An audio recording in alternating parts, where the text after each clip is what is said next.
विकल्पहीन Trump.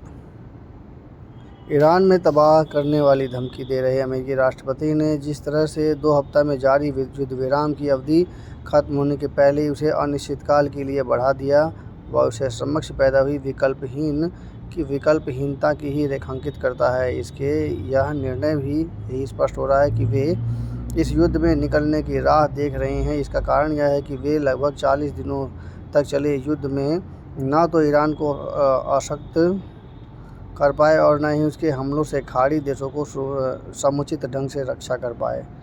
वे उसकी नाकाबंदी के बावजूद उसे हॉर्मुज़ समुद्री जहाज़ खोलने के लिए बाध्य भी नहीं कर सके। इसके सामने घरेलू मोर्चे पर भी चुनौती बढ़ गई है।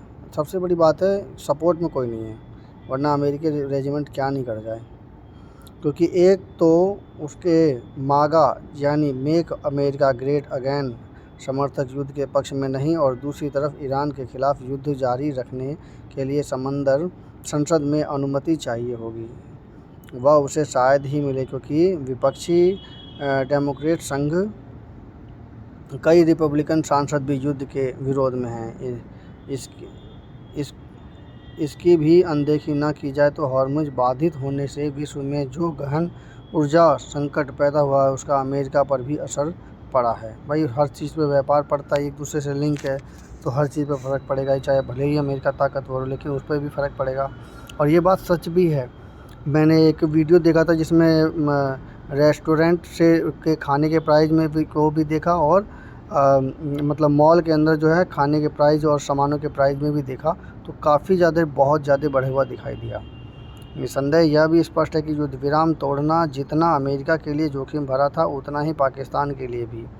यदि अमेरिका नए सिरे से ईरान पर हमले करता तो जवाबी कार्रवाई के तहत सऊदी अरब समेत खाड़ी के अन्य देशों को निशाना बनाता। ऐसे में पाकिस्तान को सऊदी अरब के साथ हुए समझौते के तहत ईरान के खिलाफ मोर्चा खोलना पड़ता और उसका यह संकट और बढ़ता। चूँकि पाकिस्तान के साथ अमेरिका भी युद्ध विराम विस्तार में ही अपना हित देख रहा था, लेकिन ट्रंप ने यह आड़ ली कि वे पाकिस्तानी प्रधानमंत्री और उसके सैन्य प्रमुख के आग्रह पर युद्ध विराम को विस्तार दे रहे हैं।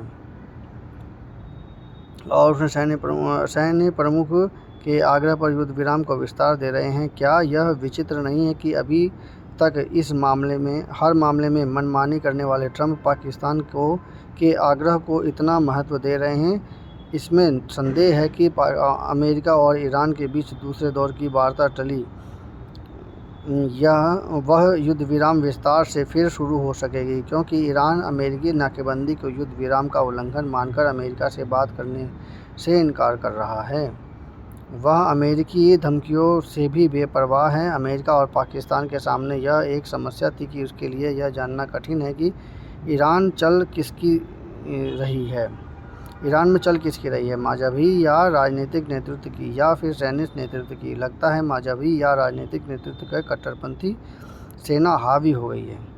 अब मज़हबी और राजनीतिक दल की सेना जो है अगर हावी हो रही है तो फिर तो दिक्कत आएगी लगता है। और जो भी हो, युद्ध विराम विस्तार एक अच्छा संकेत तो है, पर इसके अच्छे नतीजे निकलने के लिए आसार कम ही है, क्योंकि हॉर्मुज़ अभी भी बाधित है। कुल मिलाकर फाइनल ये हुआ कि अब हॉर्मुज़ अभी भी बाधित है और उसका कोई भी सॉल्यूशन नहीं हुआ। समीक्षा कैसी लगी कृपया कमेंट कीजिए, चैनल को सब्सक्राइब कीजिए। धन्यवाद।